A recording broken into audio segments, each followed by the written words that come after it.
Well now. That's you getting me sending a sip of coffee down through the airwaves. Evening, everyone. This was going to not be a live one, but it is in fact a live one, which I can prove by... Oh, how can I prove? I have literally... My phone's not here. I have literally no way of proving it's a live one, other than the fact that I can see the chat. Who's the last person who said something?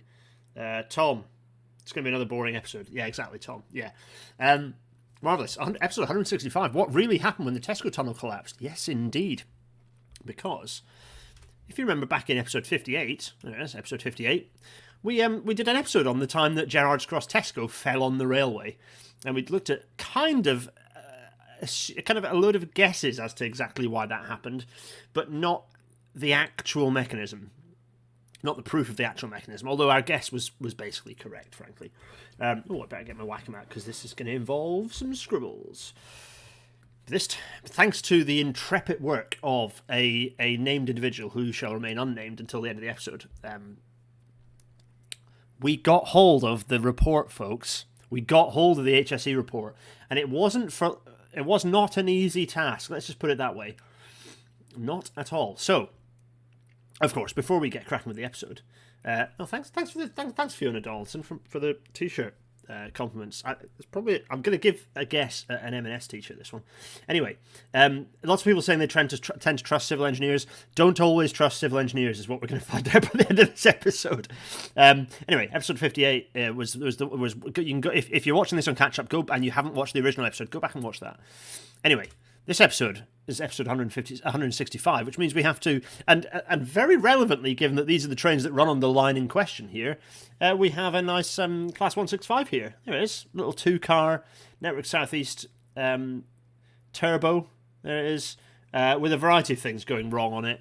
This is not a picture from it that long ago, and yet you can see that this is split, and this is splitting here, and it's not looking in that good nick. It must have hit something, because it doesn't look like it's very happy. Anyway, I digress. These 165s are, the body of these led to the 170s and the 172s, and basically the only diesel multiple units really have on the network at the moment. But they're also related to the electric networkers as well, so they're all kind of a related body shells. Anyway, I digress. Let's go on with the episode, shall we? Everyone, welcome to tonight's Rail Natter.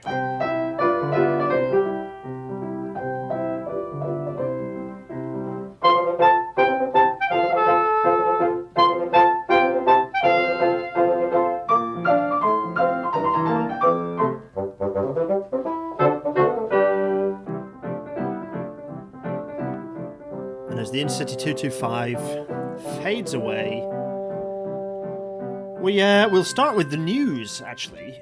Let's just start with a little selection of different news bits and pieces here. First, a nice tweet from Phil. Hello, Phil. Hey, Philip at Rail Magazine and Rail Review and other things. Phil, well worth following, very incisive, gets invited to lots of things. That means he gets a bit of an insight into things. He and I very strongly share the same views on level boarding, amongst other things. Latest press release from Network Rail urging the passengers to use East Coast Main Line to plan ahead as it switches engineering works from weekends to weekdays. Okay, so a fine example of planning ahead, Network Rail's first closure is next Tuesday. Okay, yeah, so the railway is hopeless at planning engineering works at the moment. But the interesting thing here is we have finally broken free of weekend-only work. We've done weekday working occasionally here and there, but breaking out of it as the kind of normal way that we do engineering work is really important. Even when, there's a reason why sometimes you want to do weekend only working, and that's mostly about freight, because your freight customers get very grumpy if you interrupt their freight trains.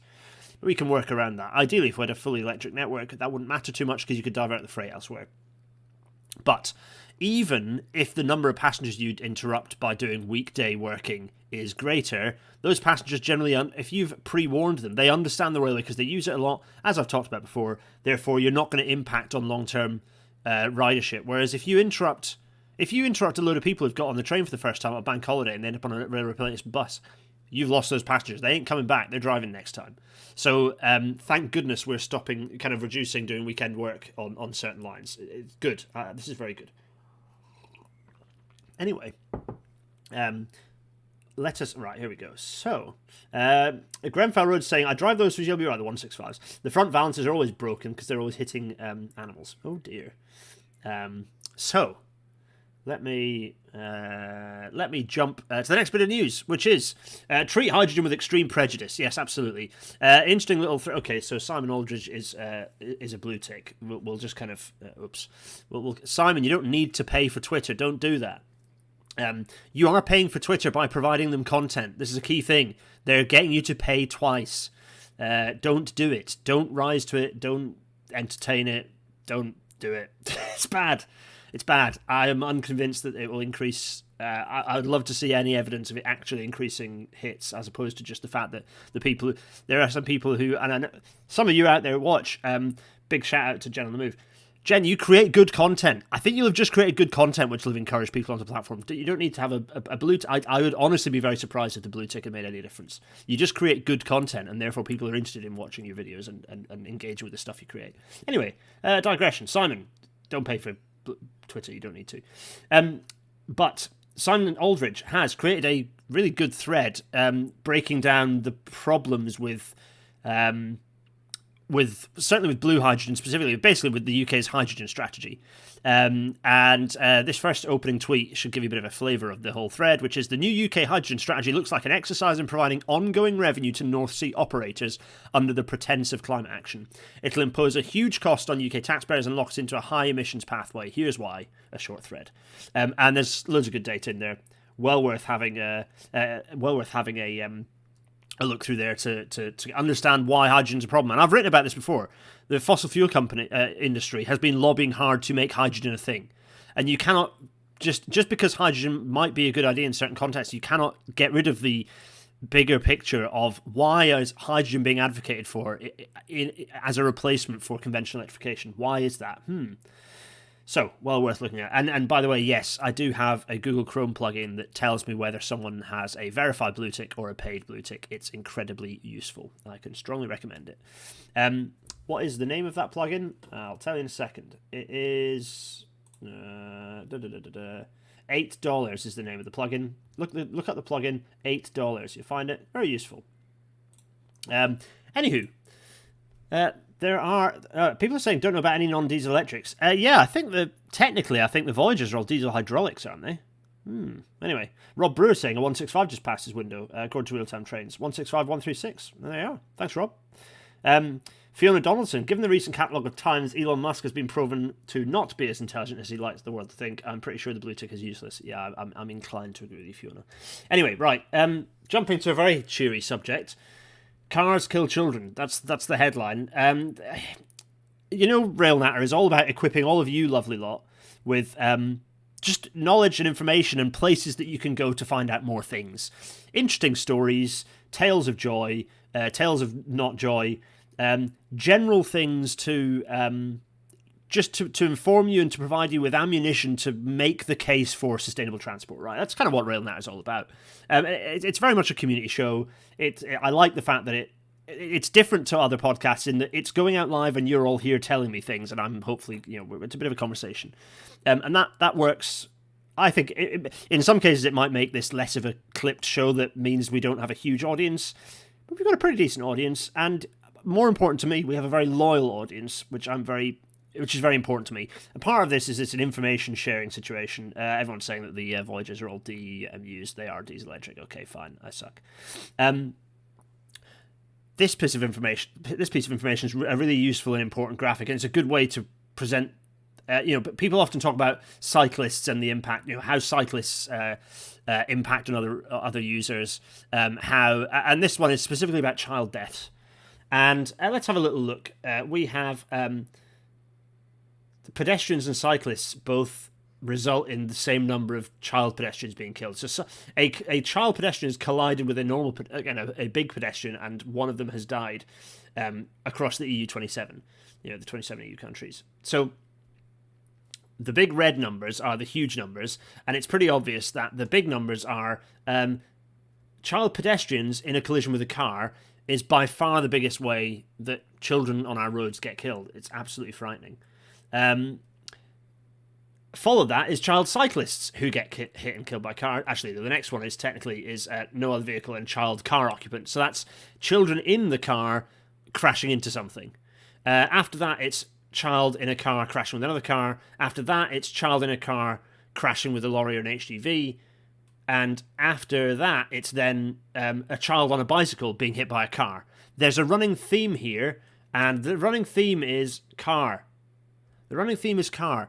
So, a very good way to reduce the number of children who we severely injure, maim, harm, or otherwise kill is to create urban spaces that deprioritize cars. This is not rocket science. So this is it's just another interesting way to present the data. I like this as a form of data presentation. It's quite clear. Other people might have other thoughts, but I think that's quite a neat way of presenting that information. And I thought I wanted to share with you. And yeah, there you are. I've zoomed in it, which I forgot that I'd done because this is Rail now, and I forget the slides that I've created, moments before. Anyway, yeah, let's talk about a happy thing, which is the Class 555s. It's the Tyne Metro. Look at that interface. Look at that platform train interface. It's lovely. Look at that. It's the first time they've had one running out on the Metro main line, and there it goes. It's fab. I love this. Tim Baum saying that the previous graphic misses cars versus SUVs and pickup trucks. Yeah, I think it's kind of just assuming they're all the same deal. Look at this. Look at these. Look. To Stadler, obviously, we love Stadler. I love how the Stadler logo just sits above the platform. That's very cheeky. Nice work. If anyone from Stadler wants to come and say hi and be on a Rail Natter, it would be lovely to have you. Ooh, I didn't know there was I've only watched the first part of this video. There we go. A view from inside the front of the cab. That's nice. Anyway, this video just clearly just a nice loop showing us the 555s in action. They're lovely. They're very nice. Do you know what is disappointing though? Firstly, okay, it's good that they're essentially a mainline train, right? That's basically what they are. It's bad that you can no longer sit at the front. That's kind of sad. Oh, there's the happy team introducing them. Some of whom I've kind of worked with because we're doing some of the work with that. There. Anyway, right, I digress. It's good. It's nice to see that. I'm very happy to see this. It's another excellent suburban fleet. Tyne Metro is a rich seam that we should mine for some episodes because there's so much of a good story to tell. But from that to complete civil engineering failures, let's talk about this civil engineering failure. Let's jump into the episode, folks. So we're going to talk about the collapse of the Gerrards Cross Tesco tunnel, but we're not going to talk. We've already done an episode on it, as you know. So we're going to talk specifically about what the report says happened, and you can kind of have a bit of a hint as to what happened, looking at the curvature that this should be versus the curvature that it actually is here. So there's some things to see. We're going to go through the report, basically. We're going to go through the investigation report, but we're also going to go through another document, which is the Information Commissioner's Office decision notice on the Health and Safety Executive, because the Health and Safety Executive do not come out of this episode well. They didn't come out of the previous episode well. They come out of this episode even less well. We're going to kind of, before we go into the report, we're actually going to go through a bit of a narrative to talk about how long it's, and how much of a mission it was to squeeze this bloody report out of them. So first of all, we start with Jackson, if we like. Jackson, the civil engineering contractor that was building this thing. They were building this arrangement, the Tesco tunnel, which was based on a very thin. Actually, let's get. You know what? Red on blue is okay. Let's do that.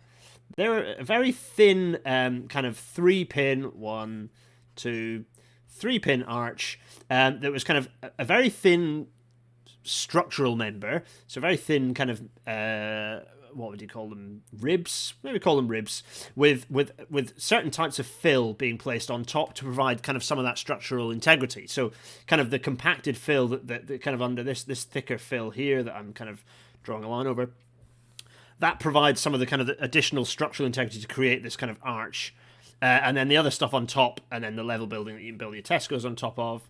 That is that's kind of a lesser fill, so it's less important as a fill. But we're going to go through that now. So they did that. They did not succeed in building this structure. It collapsed. It very much failed. It was a miserable disaster. And so we're going to go through some of the narrative of that. So let's start with the narrative of the initial failure. So the run up to the collapse is 1996. If you remember, we did this. We're going to fly through this because we did this in the last episode. 1996, Gerrards Cross Tesco applies for planning permission, or rather, Tesco applies for planning permission for the Gerrards Cross Tesco, but it's blocked by the local authority. The decision's called in by John Prescott 2 years later, who says yes. In 2003, so 5 years later, Jackson start construction on the tunnel. They construct construction on the Tesco tunnel, and 2 years later, it collapses. 30th of June 2005, the tunnel collapses onto a live railway, and the high-speed...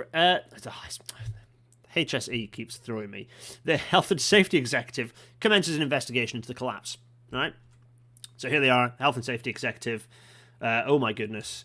So there's the gap that when the mess was cleared away eventually. Costain came in. They approached it with a different thing. They essentially used they did a couple of things. They reinforced where the ribs were in place, but they also essentially used a 2-pin arch structure with a much thicker cross section, which costs more. It's weightier, but it was They also piled here, and then they just placed They did a variety of things to basically make it easier to construct and more reliable. So. So they built it. Here they are, kind of bringing in the new segments that are kind of a much stronger, much stronger design.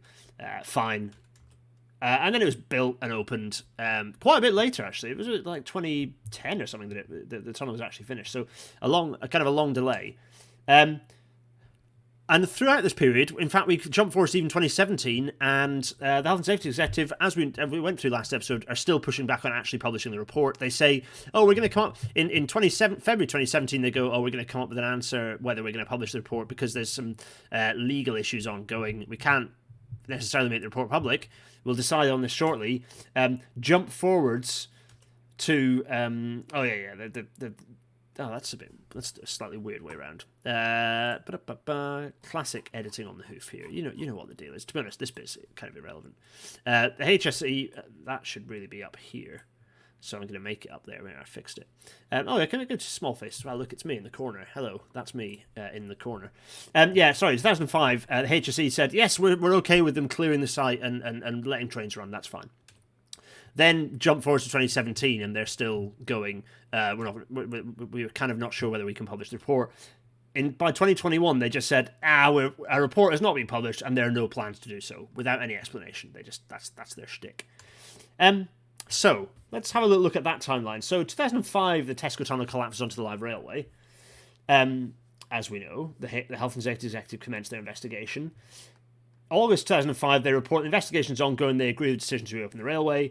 The railway then reopens on so that's 17th of August. 20th of August, the railway reopens.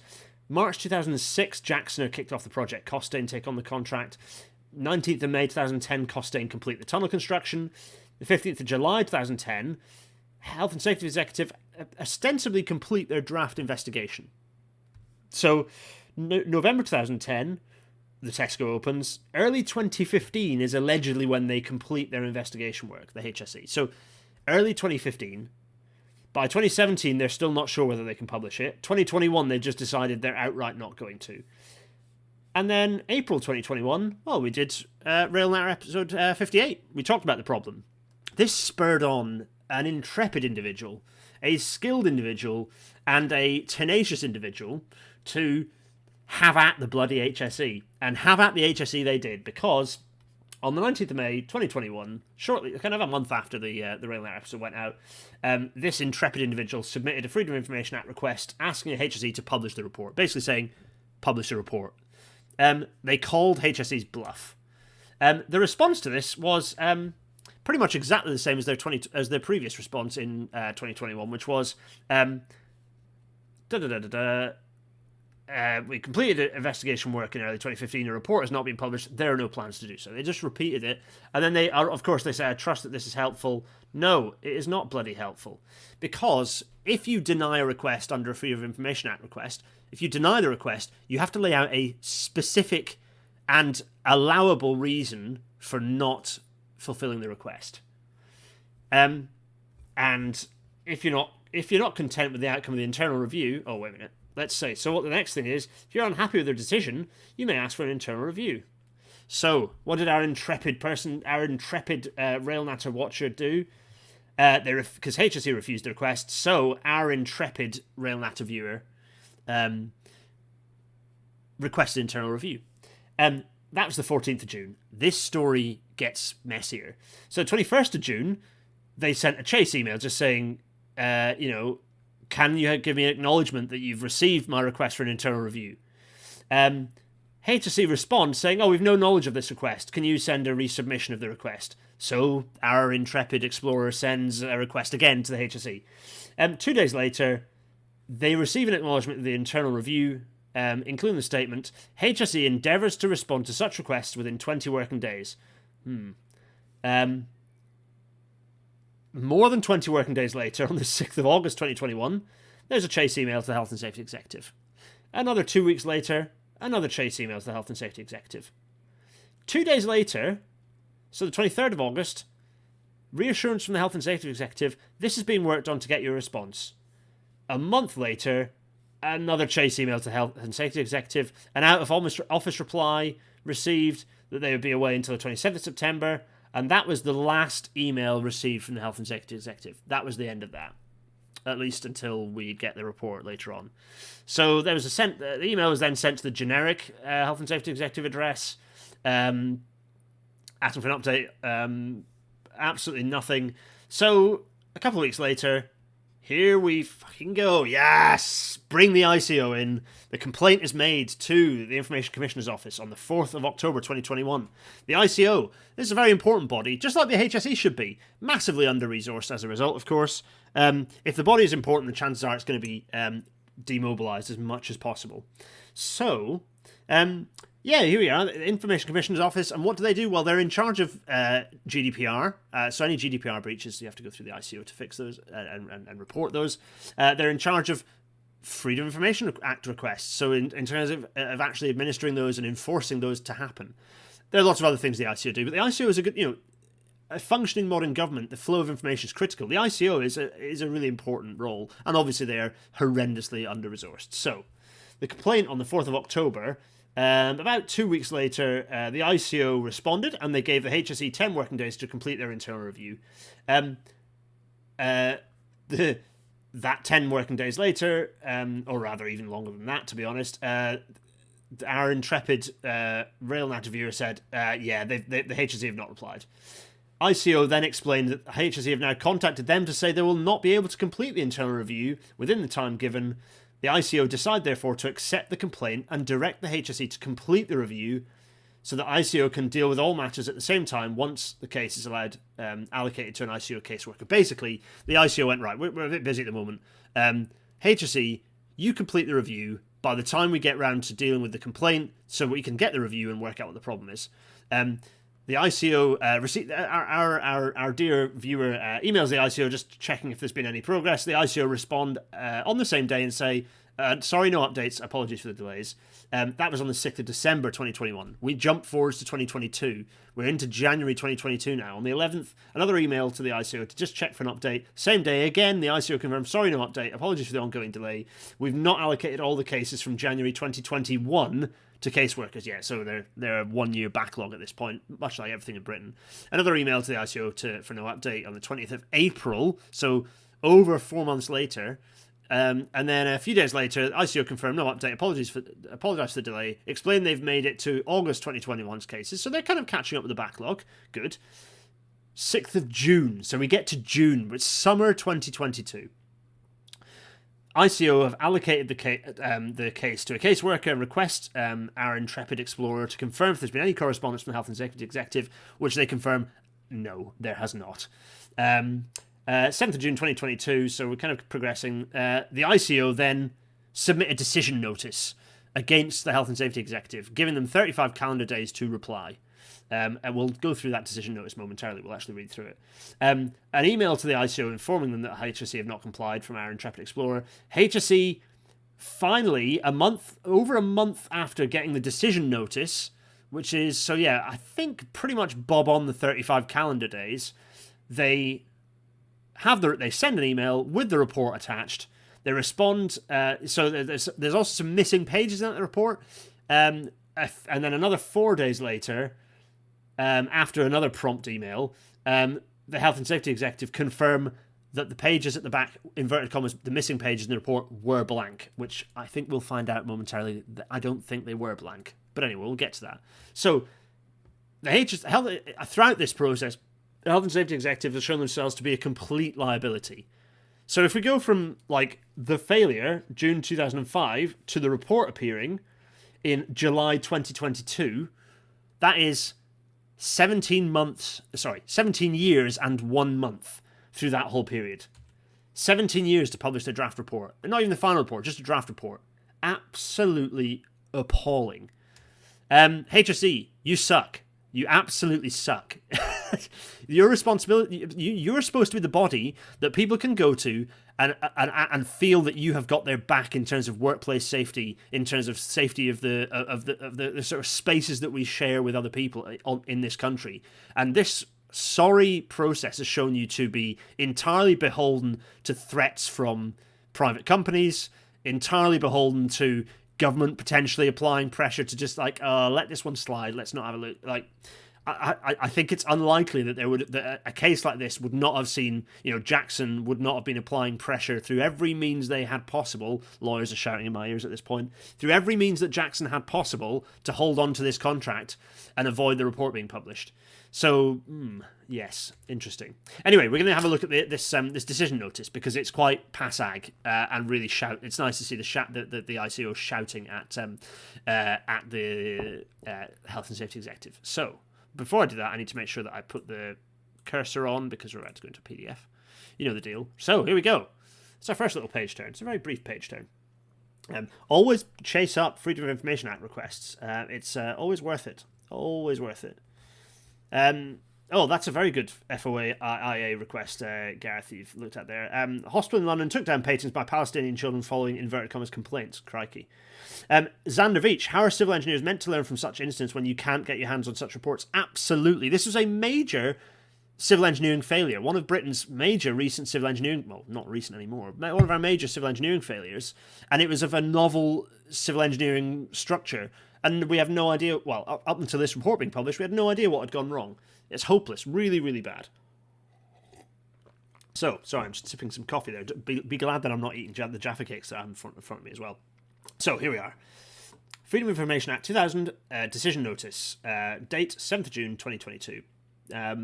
Shouting at the Health and Safety Executive. The complainant, our intrepid explorer, has requested information regarding a tunnel collapse. The Commissioner's decision is that the Health and Safety Executive has failed to comply with its duties under Section 1, brackets 1 of the Freedom of Information Act, and to the extent that the information may be environmental, Regulation 5, brackets 1 of the EIR, which is the Environmental... I can't remember. Someone Google EIR. What is the EIR? People let me know in the chat. Go. EIR. More lessons written in blood. Well, thankfully not in this instance, but it was very, as you'll see, it could have been on a number of levels. So, the Commission requires the HSE to take the following steps. Confirm or deny whether it holds the information. Basically, confirm whether you have the report. If, and to the extent the information is held, either send the report out, issue a refusal notice that actually complies with the FOIA, or issue a refusal notice that complies with the EIR, which we're going to find out what the EIR is. Someone's going to shout it in the chat momentarily. Fiona Donaldson is getting triggered here. It reminds me of me trying to get my grand's lawyer to settle her estate. Oh, golly, yes. Environmental impact regulations. Thanks, Chris McKenna. Lovely job. Thank you, Chris. Yes, environmental information regulations. I should have known that, really. So, the agency must take these steps within 35 calendar days of the date of the decision notice. Failure to comply may result in the Commissioner making written certification of this fact to the High Court pursuant to Section 54 of the Act and may be dealt with as a contempt of court. There we are. Pulling out the big guns. On the 19th of May 2021, the complainant wrote to the HSE and requested information in the following terms. Can you provide the report? Marvellous. HSE replied to the request. It stated, HSE completed its work on the investigation in early 2015. A report has not been published and there are no plans to do so. The complainant sought an internal review on the same day. Despite the intervention of the Commissioner, the HSE had not provided an internal review at the date of this notice. So there we are. The complainant first contacted the Commissioner. Fine. Considering its response to the 14th of June to have been inadequate, the Commissioner wrote to the Health and Safety Executive on the 16th of October 2021, noted that the HSE's response did not appear to comply with the requirements of the legislation, which is you have to provide a justification for not providing the information. You can't just say, we're not doing it. And suggested the most practical way forward would be for the HSE to complete the internal review with a view to making its position clear. Given that the HSE had already had 4 months in which to complete its internal review at that point, the Commissioner asked the HSE to complete the review within 10 working days. HSE responded to say that it was unable to meet the deadline. It noted that the incident referred to in the request had occurred some considerable time ago. The staff turnover meant that none of the original staff were still working with the HSE. It had searched electronic records, but given the need for a search of hard copy documents and a backlog of internal reviews, it estimated that it was likely to need a further month to complete the review. The Commissioner said, fine. Some 6 months after the request had been submitted, the Health and Safety Executive did not appear to know whether it held any relevant information, let alone explain why it could not be communicated to the complainant. There's the PASAG bit, I love that. Rather than issue an immediate decision notice and mindful of the burden that the HSE had already highlighted to him, the Commissioner informed the HSE that he would be accepting the complaint for formal investigation. The Commissioner noted that, due to his workload, he was unlikely to be able to allocate the complaint for investigation for at least 3 months. He made clear to HSE that he expected this time to be used for the completion of the internal review so that when the complaint was allocated for investigation, he had a clear understanding of the stance the HSE was taking. The Commissioner also informed the HSE that in the event that the internal review was not complete when the complaint was allocated, he might proceed immediately to decision notice, basically contempt of court, without further warning. The Commissioner has received no further reply from the HSE on this matter as at the date of this notice, and therefore considers that a decision notice is necessary. The Commissioner considers that the scope of this notice is to determine whether HSE has complied with its duties under FOI and the EIR. Basically, it's saying environmental information is categorised as this. Commissioner's not seen the requested information, but as it is information related to the collapse of a railway tunnel, he considers that a substantial proportion of information is likely to be information on the state of human health and safety, in as much as it is affected by the elements of the environment, or blah, blah, blah, blah, blah. Fine. So, according to the EIR, it has to issue a refusal notice and cite the regulation of the EIR that the information is not held. HSE had not issued a refusal notice or indeed any other exception from the duty to disclose environmental information. So, HSE has failed to comply with its duty under EIR, but also Section 1 brackets 1 of the FOIA. Again, the Commissioner considers that the request in question fulfilled these criteria and therefore constituted a valid request for recorded information. At the date of this notice, the HSE had not informed the complainant whether it held any information with the scope of this request. It had not issued a refusal notice, and it had not communicated any non-exempt information. The Commissioner therefore finds that to the extent the HSE holds non-environmental information within the scope of this request, it has failed to comply with its obligations. It's the HSE's right, as with any decision notice, to appeal this decision if it considers the Commissioner has applied the law incorrectly. However, in the absence of a successful appeal, the Commissioner wishes to place the HSE on notice that once the decision has been complied with, should the complaint remain dissatisfied, he will proceed immediately with an investigation under either Section 50 or FOIA, basically under FOIA or EIR. So there we go. There's our little, and that's Roger Cawthorne, who's the Senior Case Officer on behalf of the Information Commissioner. There we go. Thanks, Roger. Some seriously good work there going on. Matt Reed asks, can the HSE be taken to court for not following the requirements? Yes, it can. Absolutely. Mike Freeman, I'm a claims adjuster and was involved in the epic negotiations over liability on this clip. Holy shit, Mike Freeman is here. Right, here we go. I'm the claims adjuster and was involved in the epic negotiations over liability on this claim. I've already said too much. Luckily, I've also forgotten most of it. But I do know my side lost. Oh, Mike. Well, welcome to the party. This should be fun. Let's. Okay, good stuff. Right, that's fun because we're doing this. We are going from the decision notice to the investigation report. And the first thing I want to point out is, I don't know if you can see it here, but I'm going to zoom in on it. You see that this is the contents page. We have part A, which we've got part B, and then we have transparently a piece of paper placed over the information at the back end of the report. Because this isn't the whole report. This is just part A and part B. They've put bits of paper over and are hiding some other elements of this report. Likely the formal conclusion and recommendations. Which is very, very annoying and frankly inappropriate. So, firstly, let's just escape this and Control L again so we get the nice full page thing. So if I jump to the very end, spoiler alert, flashy pages, see 23, and it doesn't just, it's 23 of 25. So there are 2 pages missing of this report. They didn't cleverly hide how many pages there are, but I would suggest that the conclusions are what we are missing, and that's very annoying. This version of the report is actually they've done a very bad. The HSC have done a really bad job of redacting this report because they've left a few names in. So I'm using the version that Gary Keener has filtered and sanitized and put onto the Railways Archive. We'll come to that later. Anyway, let's do this thing. Let's talk about this. That's a good question. Mike Freeman, are you still under NDA? I don't know. It depends what Mike signed, but it'd be interesting, very interesting. Is it legitimately a sticky note? I don't know if it's a sticky note. I think it's just a piece of paper that they've cut and placed over, kind of glued on. Anyway.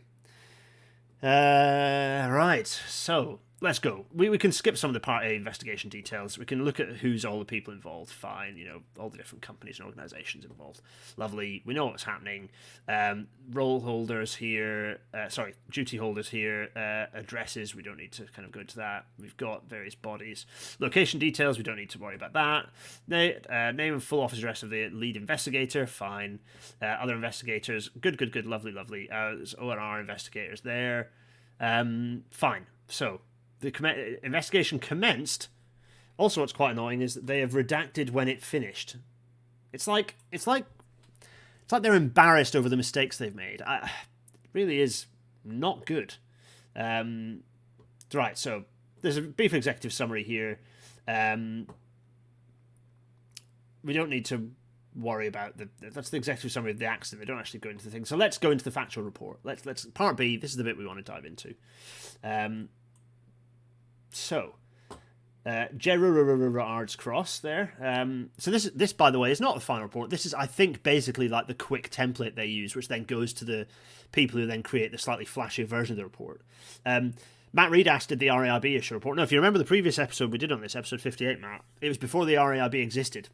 So in October 2005, the RAIB came into existence, and they would have picked this up had they existed. This was a perfect case in point of the failure of... Oops, sorry, just hit the mic with my mug. A perfect example of why the HSE was absolutely unfit to kind of undertake this stuff. Zandovic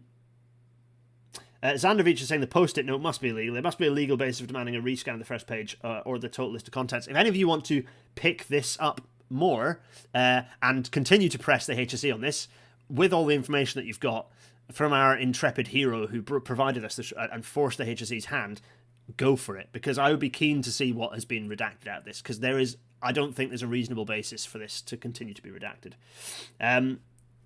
Anyway, so yes, station incident location, we don't need to talk about that. History, many years ago, around 1960, it was mooted an office block to be built over the railway by expedient of covering the tracks with a tunnel, backfilling, then constructing said building. Technically, this is not a tunnel, rather a covered way.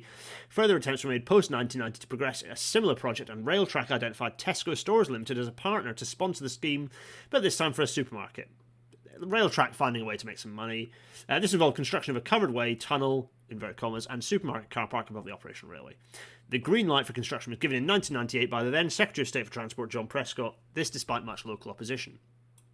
Initially, the scheme was to be a 2-track affair, but in 2001, following representations made by freight I don't need to read all this stuff. Fine, there's discussion about future-proofing for freight, various things, floor-level height of the proposed store need to remain.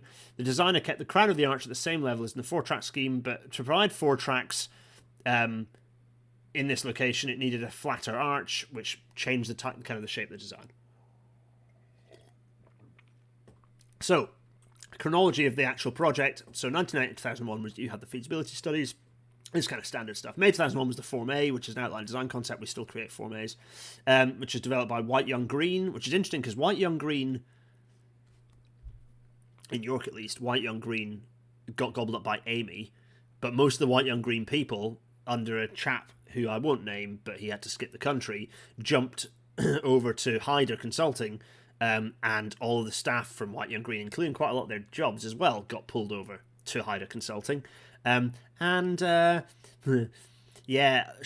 ensued. Hyder Consulting became Arcadis. That's what I currently work for. So anyway, this could be fun. Let's keep going. June 2001.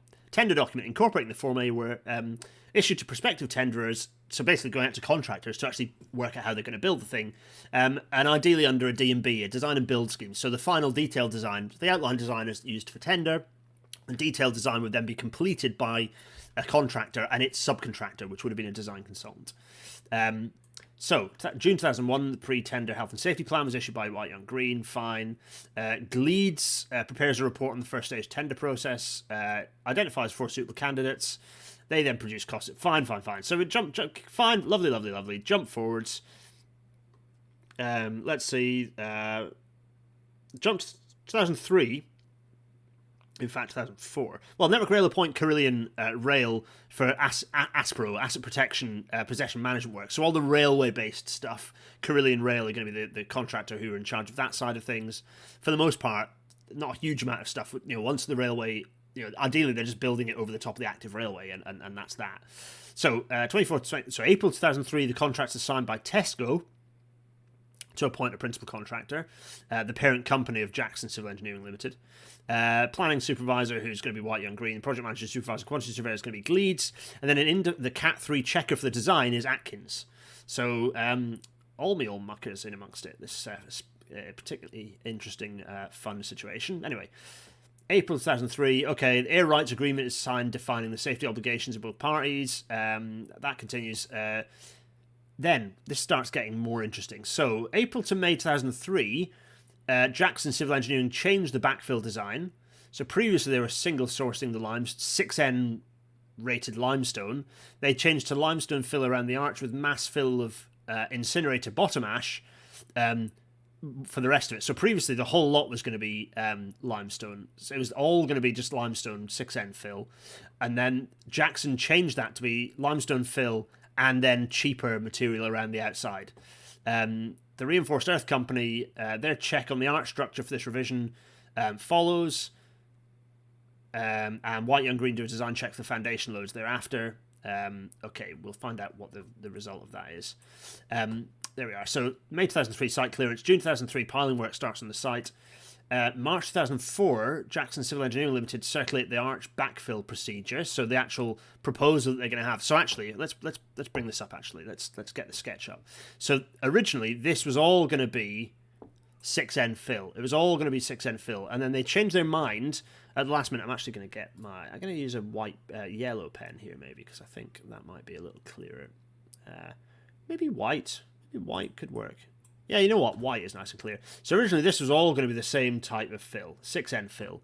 Jackson, presumably to cut costs, decided this was going to be the 6N, the high quality, basically structural, semi-structural fill. This would be 6N, and this would be kind of ash, cheaply procured ash stuff dumped on top. And then they actually provide this, as it were, trapezoidal shape. They then provide that spec, as we see here. They circulate the backfill procedure, including the trapezoidal 6N sleeve placed first, followed by the incinerator bottom ash aggregate, the IBA, surrounding it. Circulated to Gleeds and Network Rail's site team. Network Rail extend the contract for the ASPRO because the project's kind of rolling on. In July 2004, the arch unit erection commences, so they start putting the concrete pieces in. The backfill method statement is issued by Jackson's in December 2004. Then through 2005, partial sanction by the Network Rail representative of the arch method statement. They then start the backfilling on site. So that's from January. By the time we get to June, kind of from mid to late June, there are large arch deflections reported by JCEL. We'll come to the detail of this. Large arch deflections reported by JCEL, site engineers to the site managers. So Jackson's site engineers report to their site managers, we're seeing large arch deflections. We'll get into exactly the conversations they have, which are frightening. By 28th, 29th of June, they start the platform for each portal on the arch crown commences. So they start kind of creating a platform to start constructing the east portal of the arch crown. That commences on the 30th of June. The east portal concrete pump method statement is issued, and by the end of that day, it all collapses in on itself. So there's where 6N fill is just a limestone aggregate, it's a high quality aggregate that has reliable, predictable, and narrower structural capabilities, so you can predict pretty accurately how it's going to behave, so you can use it as a structural element. So, okay, bunch of people involved. Let's skip forwards a bit. So all the people involved, fine. Tender stage, not hugely relevant, so fine. There are 4 different, Skanska, Costain, Jackson, and Taylor Woodrow took this on. So basically, the White, Young, Green were the ones who came up with the snazzy, fancy proposal. Skanska, Costain. What's interesting is I think they have just hidden the names rather than the companies they're going into bed with. White, Young, Green invited a short list of 4 tenderers for second stage tender meetings, which included network rail personnel to clarify scope and answer queries. Fine. Jackson were appointed around May 2000. So fairly quickly, Jackson say, actually, we could use this incinerator bottom ash aggregate as an alternative to the original design. White, Young, Green assessed the change.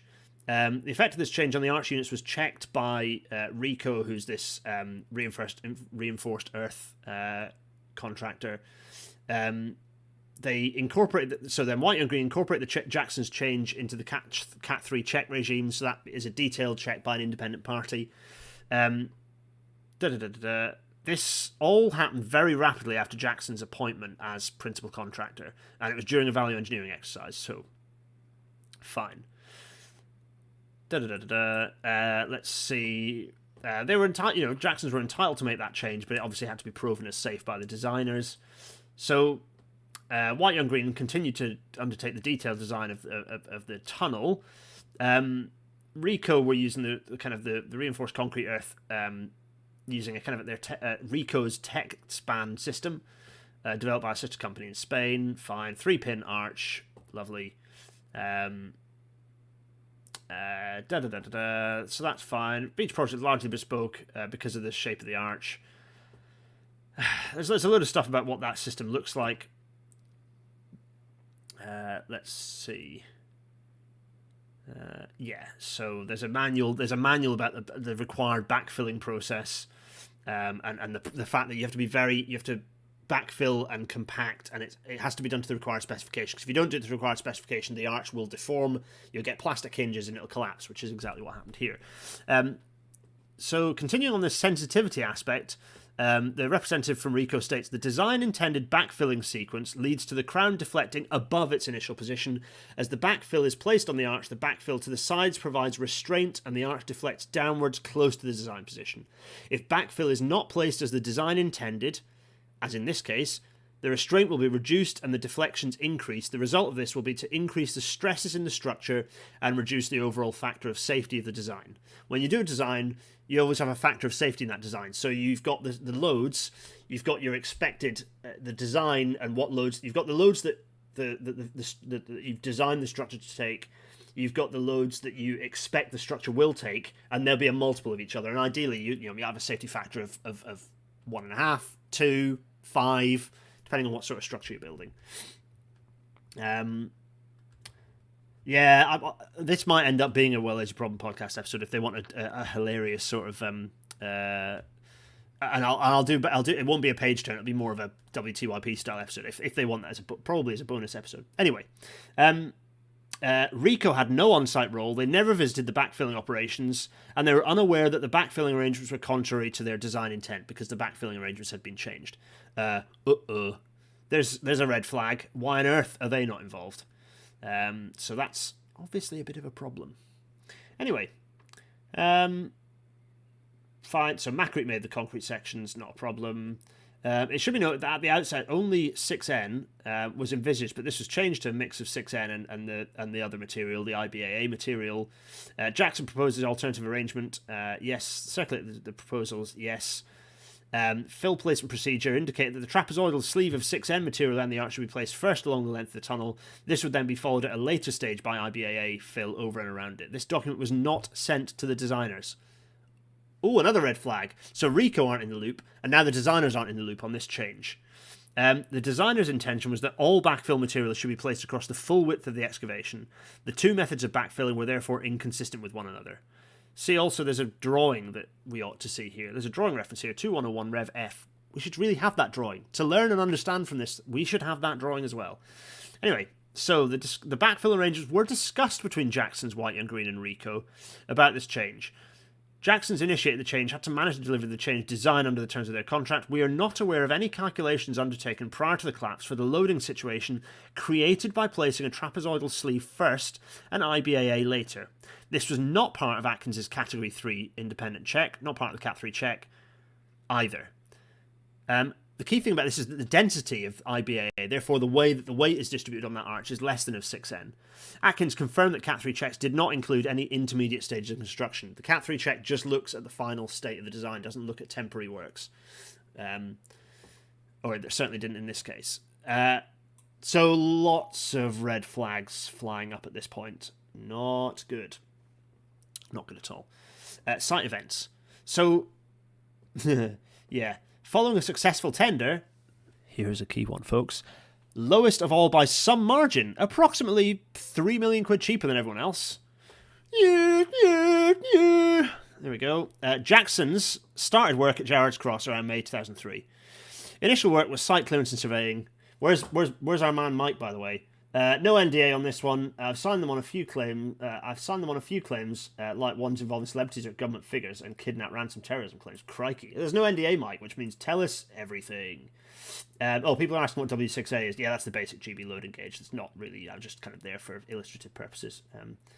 Let's see. Episode 58. No episode. It wasn't a page turner because there was no report to look through. It was a storytelling one.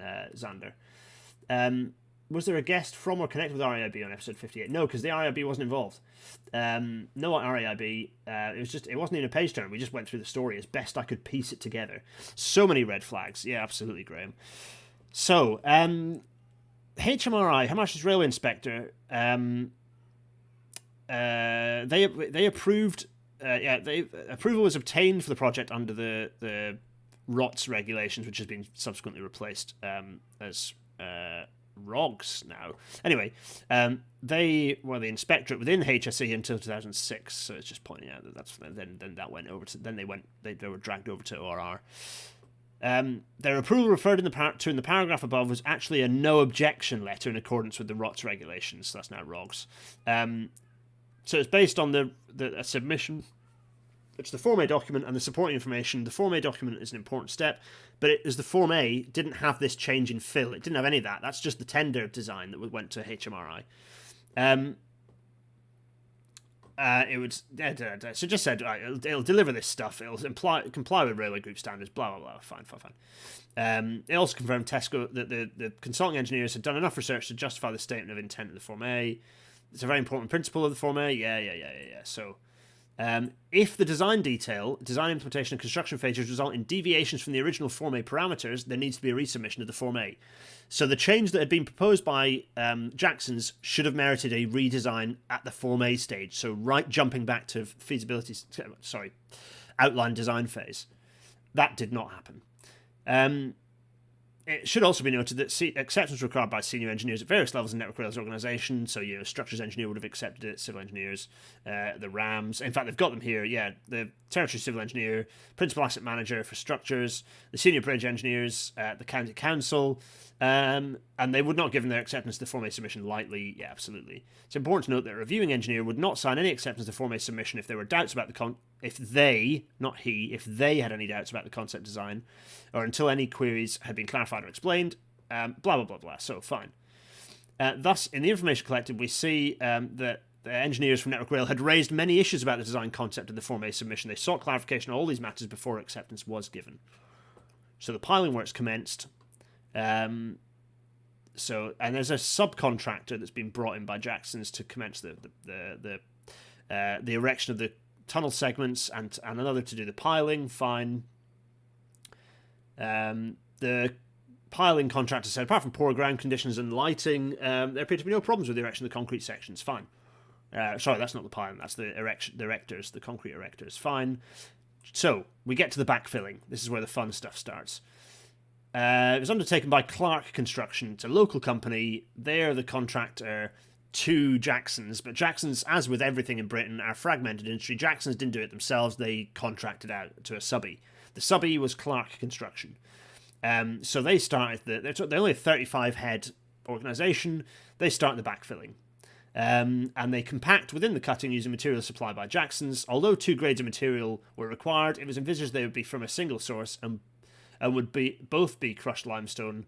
Fine. There's a quarry with a railhead nearby. Fine. So that's fine. Lovely. Blah, blah, blah, blah, blah. IBAA, less dense, 1A material. So it's less density, but it still behaves basically the same way. Prior to the backfill operation commencing, a fill placing procedure document had been issued by Jackson's. It said the fill should start with 6N, making an annulus around the tunnel, working from west to east, so that trapezoidal shape. Once complete, they'd then put this IBAA, this less dense material, on top. They start east, move west. There was to be a haul road to the eastern end on a 1 to 10 grade. So, to execute this procedure, a method statement was prepared. It was by Jackson's and Clark, signed off by someone from Jackson's. The basis for the method statement, there were white, young, green, and Rico drawings. The manual by TechSpan, so the creator of the concrete, kind of the designer of the concrete, yes, so it was also accepted, inverted commas, by the design project engineer for the DP at Network Rail. Designated project engineer actually is the name of the. Anyway, fine. Basically, the technical person in charge from Network Rail side for the project via the asset protection sort of contract. Network Rail had no site role. They were involved in supervision and working methods as far as asset protection of the railway from contractors' activities were concerned, which is in accordance with the rule book.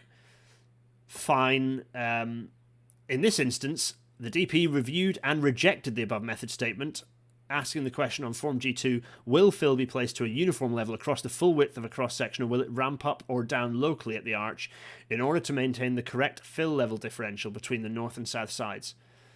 They ultimately accepted the method statement when he was given to understand that the fill would be placed up and brought up across the full width of the cross-section. So that backfill method statement was never sent to White Young Green, never sent to Rico, according to someone else. Certain aspects were discussed with them, and there was a bit of a design check done by Rico, but basically it sounds like that method statement didn't actually reach the people it needed to reach. So there's another red flag. I've already lost count of the number of red flags I'm kind of holding, kind of tucked into my elbow at this point. Oh my goodness. So the method statement said, place it either side of the tunnel sequentially. There must be no differential between different sides of more than 0.5 meters in height.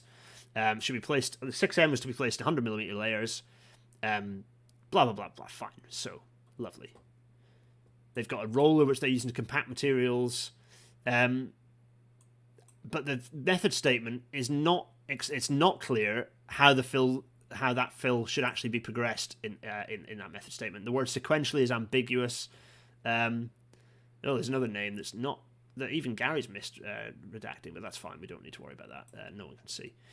So, keep going down through here. The presence of the unrestrained trapezoidal sleeve of 6N material is significant. Tesco's expert report, which is subsequently procured, refers to unprecedented departures from the intended design, language that suggests a gap between the backfilling practice around the arch on site compared to good practice. The 3 points mentioned above. So, kind of all this stuff that we've discussed and the trapezoidal fill issue need taking into account when judging the management systems on this project. Yeah, fine. I have no doubt that it allowed us to build the way we did in terms of putting I have no doubt that the method statement allowed us to build it the way we did. I don't know who exactly is saying that. It could be Clark saying that. Clark, the contractors, the subby. So there's nothing on that drawing that indicates to me that we needed to fill it into the full cutting width right the way up the tunnel. Further, he states that he believed the way the method statement says the work to be done was correct. I don't know who that is. Either it's Jackson's or Clark's, but kind of it's moot really at this point.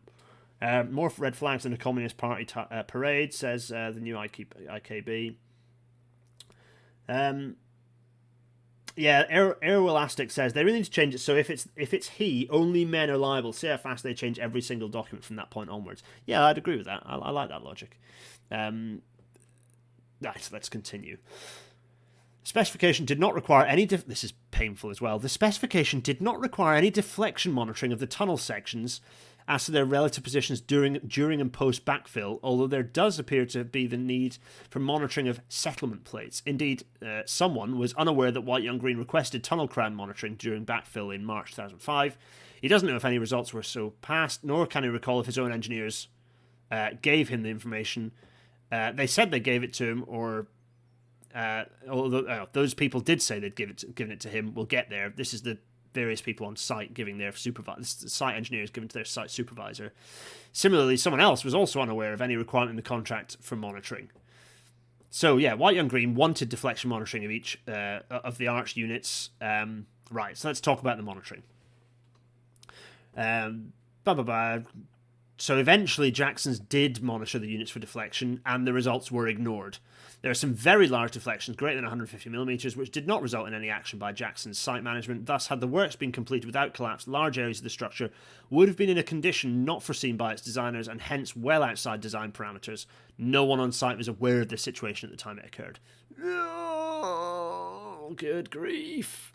So that's like, even if it hadn't collapsed, there would have been deformations and potential hidden creeping failure modes within that structure that mean it could have collapsed without anyone really knowing that it was going to do that onto a train at some other later point. So in a way, it's almost good that it did collapse. Just woof. So let's talk a little bit about the fill materials. So so they're kind of placing this fill. They created the annulus ring around the concrete tunnel sections to provide that kind of trapezoidal section. That there was kind of light compaction, then larger kind of heavier plant would then compact it further. That was towed around. The method statement emphasized the fact that you didn't want to have differential heights. So when I'm talking about differential heights, I mean here and here. So it's basically saying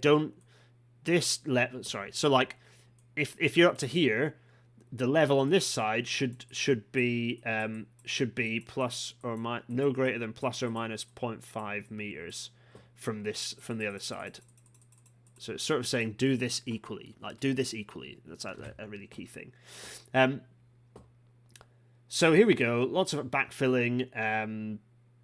Compaction specifications were detailed in the contract with Clark Contracting, dated 24th of February. Fine.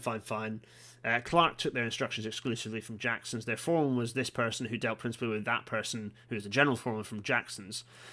So there was a site engineer from Jackson's overseeing the backfill. He never saw the method statement prior to the tunnel collapse. What? There's another red flag. Just pulling. I'm having to Amazon Prime order more red flags at this point. He never saw the method statement. He looked for it but could not find it.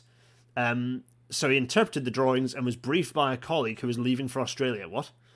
This resulted in compliance with the method statement. Did it? Okay. So-and-so was not aware of the Highways Specification Series 600 documents. These are some documents I haven't mentioned earlier, but they're documents that also talk about how you do this sort of fill. Though he had seen Rico's tech span manual and addendum, so someone was concerned that Clark Contracting was not fully aware of the backfilling process, but no action was taken by the site agent. Oh my goodness me. Okay. You can see the beads of sweat coming down from me here. So Clark Contracting always received their instructions verbally from Jackson's. Did have a copy of the backfilling method statement. He says when he took charge from the 4th of April, some of the backfill was in place, and he carried on as per the method statement along with his Clark Contracting staff.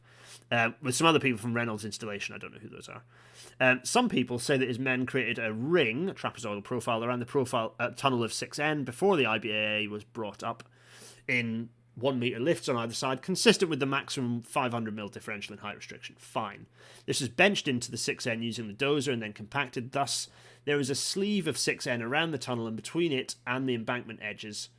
That's a bad sentence. I don't quite know what I'm saying. Basically, right, then they deposited the IBAA over the top of the tunnel to the finished level. That was how the job appeared to proceed until 29th of June 2005. So the method statement was apparently being followed, but this was not in accordance with this kind of overarching broad highway standards spec, this highway specification series 600 earthworks. That's the kind of the broad specification document. I think possibly has been, I don't know whether that sits within the DMRB or somewhere anyway within a highway spec. Sometime in early to mid-June 2005, Jackson's senior engineer asked another Jackson's engineer to check the intrados levels. This is the intrados. Where is it? This is the intrados here. There's the intrados.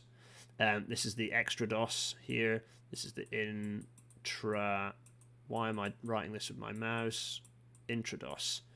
There we are, just for clarity. The west was lower than its design position by 125 millimeters. So this is early to mid-June. Lower than its design position by 125 millimeters. Remember that Rico said that it should be higher than its design position until all the fill is placed. In this case, it's lower than its design position by 125 millimeters. And was roughly the same at the other end. There was no fill over the tunnel at the Marsham Lane portal. He double-checked from a different location with the same result. He passed his results to someone else, who then passed them on to either someone or someone else from Jackson's. Nothing resulted. Similarly, some other Jackson's engineers had also checked the tunnel crown levels before the 10th of June 2005, and at the east end it was 147 millimeters lower than shown on a white on green drawing. They reported this to, presumably, this supervisor, but they were not too concerned as they thought it might be a tunnel geometry problem, inverted commas. I'll just say that again. Thought it might be a tunnel geometry problem. Yes, check that. What? What do you mean by that? Thought it might be a tunnel geometry problem. Then, yeah, and they didn't do anything about it. What? What? Further, someone else, redacted, on the 28th of June 2005, asked, these redactions are bad. If you do redactions, you should put the role in, even if there's the names. Like, it's bad report writing. They put the individual names, not the roles here. 20th of June 2005 asked someone else, because it's difficult to exactly know who's screwing who over, to take further crown level measurements on the 28th of June 2005, further crown level measurements, resulting in measurements showing nearly 200 millimeters lower at each end. This was reported to someone else, presumably the supervisor, but it's not known what they did with the information. Oh, golly! In the afternoon of the 29th of June 2005, the site engineer presumably the engineer told the supervisor and someone else who worked for Clark Contracting that an access road level area to site a concrete pump was required on top of the tunnel. Here we go. It's never one thing, is it? So all of a sudden, they're now needing to create an access road. The concrete pump was coming to site on the 1st of July. No method statement for the fill aspect was prepared, though. So and so and so on and so on, and the Jackson engineers discussed the pump's position. The pump was for use with a mass pour at the Marsham Lane end of the site, as required by Network Rail, who didn't want reinforced earth, but rather mass concrete at the east portal. 6N covered the tunnel at this point. The access road consisting of spreaded fill, presumably IBAA, it was to be about 30 metres long, to the protection boards, positioning of the place where they're positioning where this access road is going to be. Someone else at the sides of the tunnel. Wait a minute, sorry, actually, I'll jump back. So this access road was to be as far back from the east portal as possible and central over the crown of the tunnel to feed both sides. Actual measurements were 34 metres back from the portal, as the pump had a 32 metre boom. This was done a number of times as depositions of the IBA would obliterate the sprayed markings. So they kept creating this path over the top of the crown, bearing in mind that this crown is already bad. So our crown is already doing this. We know at this point that the crown is already doing this, basically. So we're creating plastic hinges here and here, and that's why we've got this, because there's too much load on the top, and there's not enough load on the sides pushing the arch in. So you need more. So this is creating. I'll just draw this again. The reason for this is that there's this is too small here, so it's not enough to push the arch and ensure the arch is being evenly spread, and there's too much on top. And what have they now started doing? They've just created a haul road on here so that they can get a bloody vehicle on here to pump concrete in. Oh my god. Okay, right. This is plastic hinges. So if you remember last episode, we talked about materials, and we talked about elastic and plastic deformation. Elastic is where it kind of springs and it springs back into place. Plastic is essentially where you start. A bit like when you bend a paper plate, it's permanently bent and it actually goes white. You can see the metal sort of starting to fatigue or sort of fail. Plastic hinge means that you're creating a hinge that is deforming permanently. Bad. So So they're creating this. They've created this haul road. They create the top, covering it with this IBAA, this extra fill for the platform. The sides were not backfilled. This is obviously contrary to the method statement. Someone else saw the backfill was not going as per the method statement, but it didn't seem to register. I did spend an awful lot of time walking past it, walking round it, but did not forcibly tell someone else to get the sides filled in. So someone else presumably assumed the sides would be brought up, that he didn't get them brought up when he saw it throughout the day, and that he didn't communicate properly with someone else. A series of photos taken by someone else at the HMRI shows the IBAA being shy at the sides of the tunnel and are commented on by someone else. Now, I think, if I bring this up momentarily, I think we have a picture of this. So, I'm not sure. So this, I think, is a picture with them having partially brought the fill up, thanks to the person on Twitter who sent me this picture. They've then created, I think they create they kind of started filling this with IBAA to then basically to create a haul road to then pump concrete into the portal. I think that's essentially what was going on. This is from the bridge adjacent to it. So there's a portal about to be constructed here. Oh my god. It's just, yeah, not good. What's with the exclamation mark after check, Fiona is asking. That's a very good question. Let's hop back here. Actually, before we do that, let's just go back to our section so we know what's going on. It might just be a proofing error, whereas checked. I can't see the word checked with an exclamation mark. It could be a... Where is it? Which paragraph? Tell me, Fiona, where is it? Which paragraph is this? Anyway, he gives us credence. So, a series of photos taken by the person from the HMRI shows the IBA being shy at the side of the tunnel and are commented on by someone else. This gives credence to the 6N around the tunnel with IBA on the top, but missing from parts of the sides. So-and-so never thought the tunnel would collapse, even with the extra IBA on the top of the tunnel. Well, it doesn't matter what they think. The point is that they've gone against a method statement, and their actions are causing it to fail. In the afternoon of the 30th of June 2005, Jackson's project manager went out to the site to get some photographs for a magazine. He took the very last photos of the tunnel standing at about 3 o'clock. He spoke to someone else inquiring as to what was going on atop the tunnel. Someone else, that's another name that should have been redacted, told him that he had been instructed to do the work by someone else of Jackson's, i.e. build the access road and then backfill the sides. Someone else was content, according to someone else, but reminded the latter to backfill the sides as soon as the top road was finished. Whoops, that's wrong. Again, someone else corroborates this account. Someone else says that... I'm saying someone else a lot because these are all redacted names. They should have put the roles here, not the names, because then the roles could stay in place. Normally they would have backfilled the sides of the tunnel with IBA before placing the IBA on the top of the tunnel. Yes, absolutely. Someone else takes a contrary view and is categorical. He says he told them to get the sides filled in immediately, though he did not check that his instructions had been carried out. Yikes. So interestingly, Costain, who then ended up building the final tunnel, were in charge of the store construction itself. They were direct subcontractors to Jackson's at this point. Weird. They had no part in the tunnel construction or backfilling. Someone from Costain's noted that 6N had been placed around the tunnel section, roughly opposite his site offices.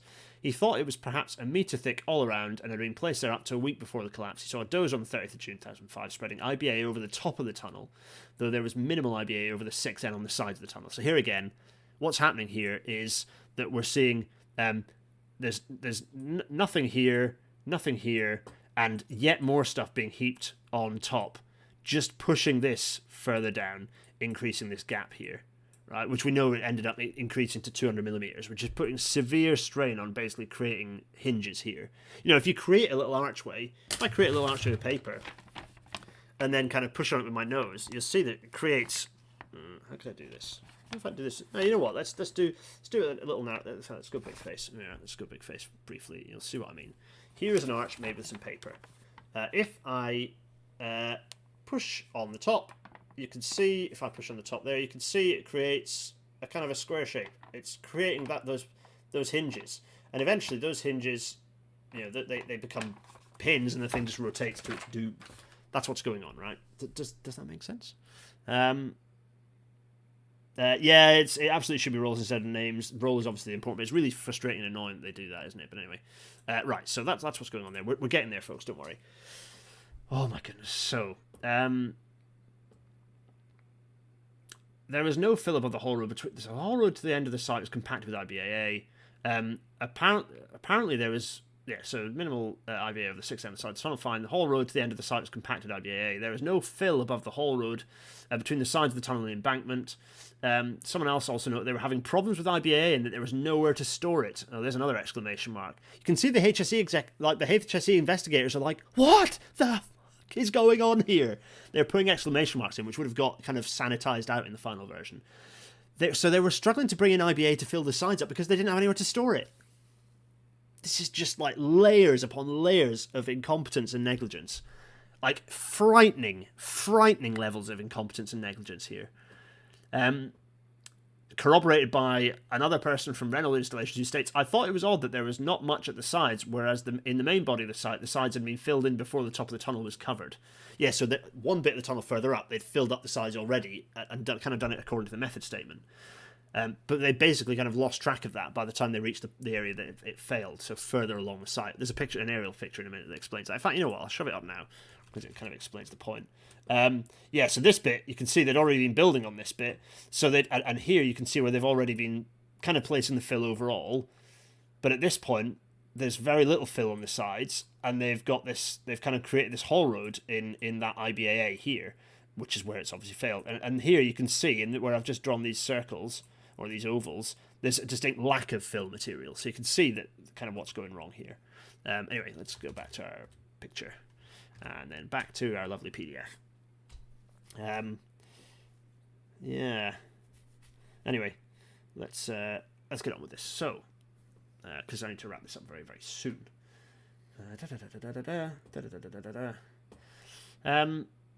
Yeah, so clearly this is a problem.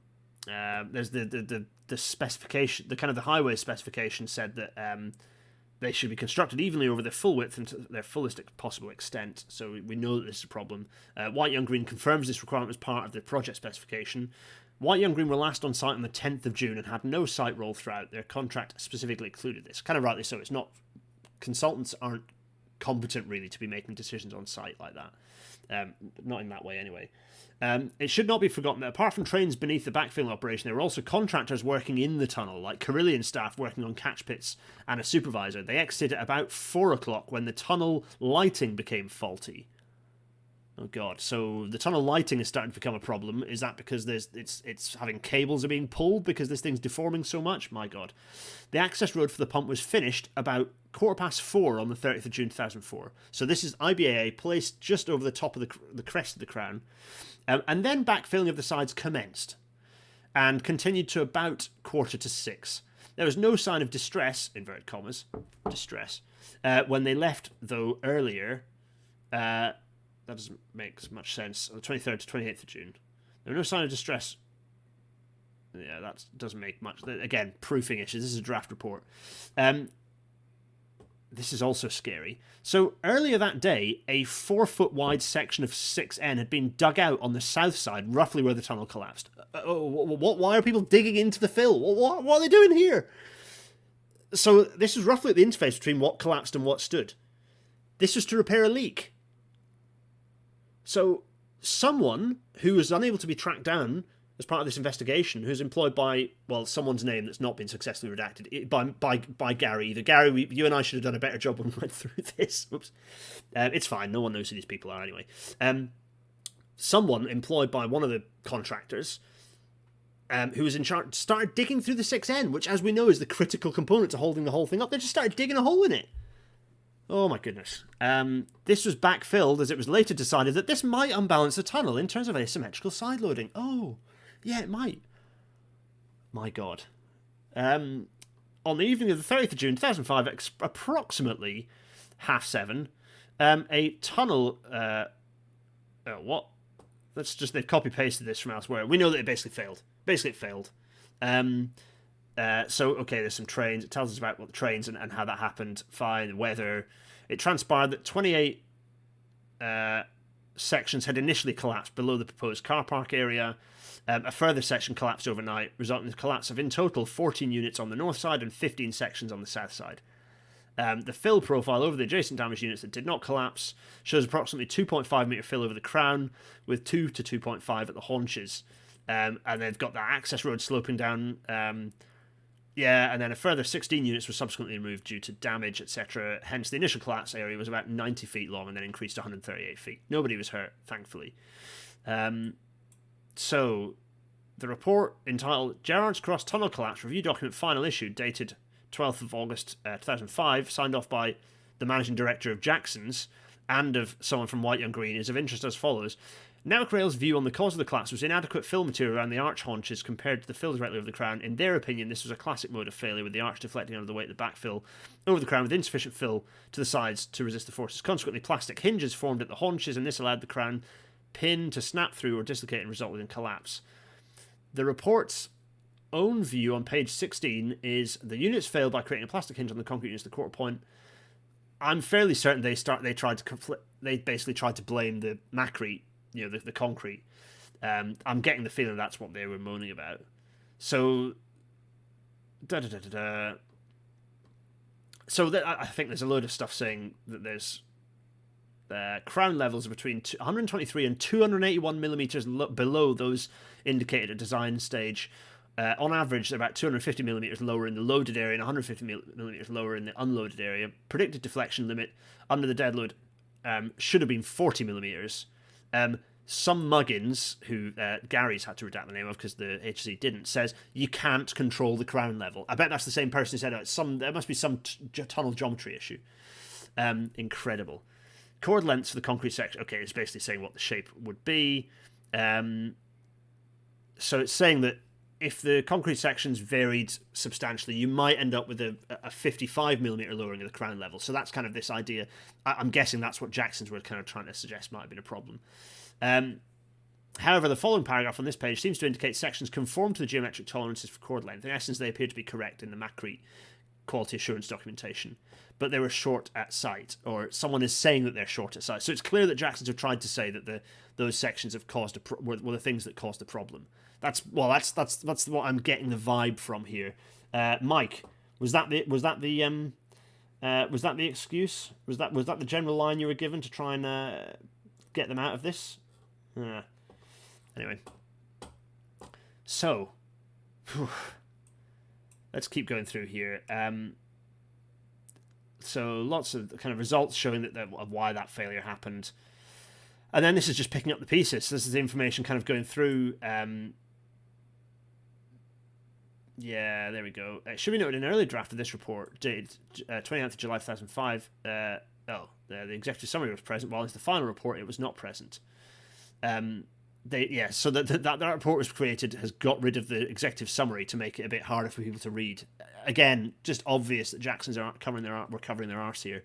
The engineering team reviewers concluded that the cause of the collapse was due to the placing of too much Type 1A fill over the area of the crown of the tunnel prior to placing compact insufficient material. Well, we know that. The filling operation was a departure from Jackson's planned fill regime, and already they had made some dubious changes to the proposals anyway by using this IBAA Type 1A fill. And then, according to Atkins, post-collapse, they said the tunnel should have fallen down if Jackson backfilled it in the way they did. Blah, blah, blah, blah. Atkins said that the tunnel was not really compliant anyway, that the design was not particularly great. And then Rico said the tunnel collapsed because the crown was overloaded. There's insufficient backfill on the sides to maintain it. And I think my diagram and you reading through this shows that what's happened, really. It's pretty shocking. So yeah, this happened, and they added more and more and more here, and obviously then this just kind of went, and as we know, it just collapsed in itself. Down it went, straight onto the railway, and you can see the increase in deflections here.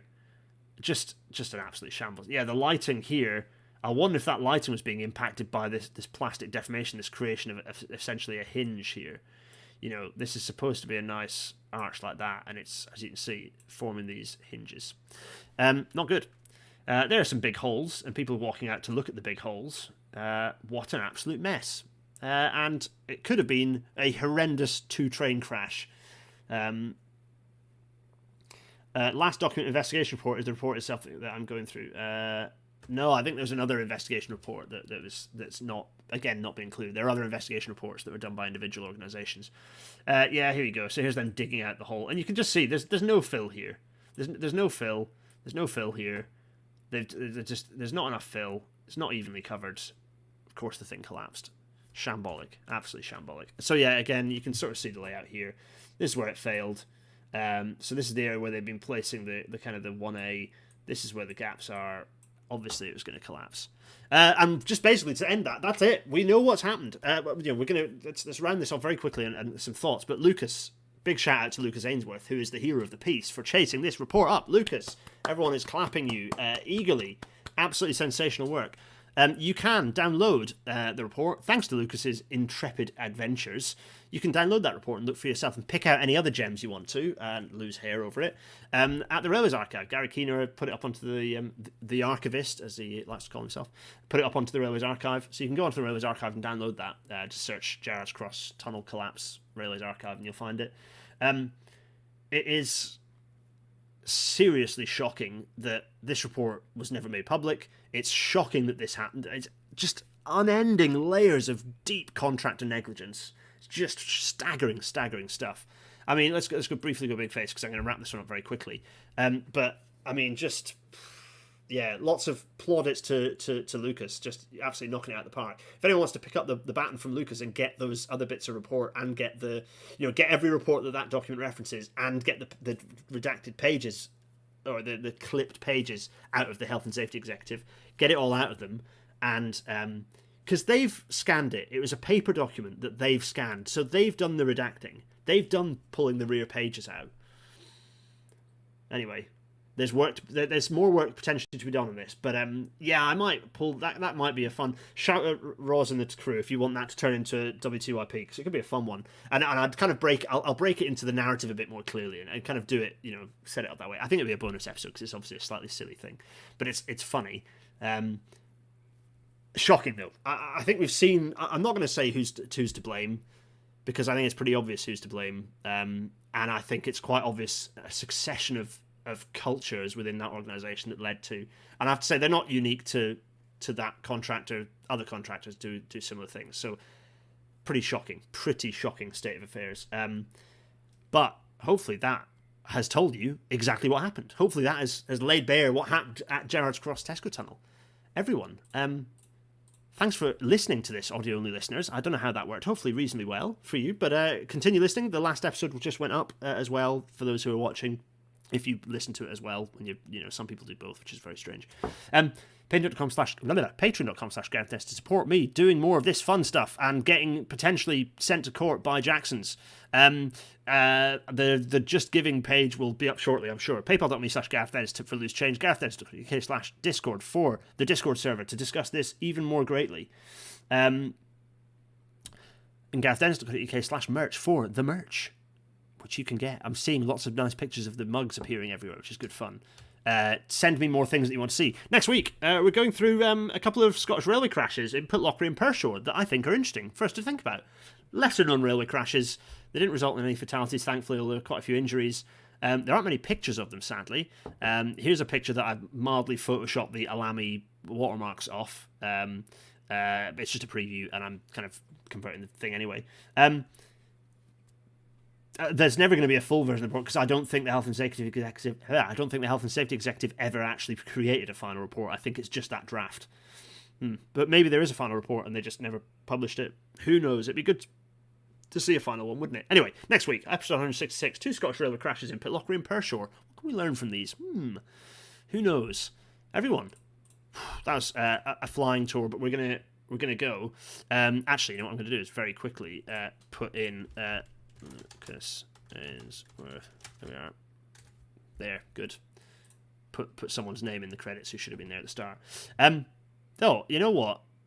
It's fine. The ICO are just doing their job, but Lucas went absolutely above and beyond. Shout out to Lucas.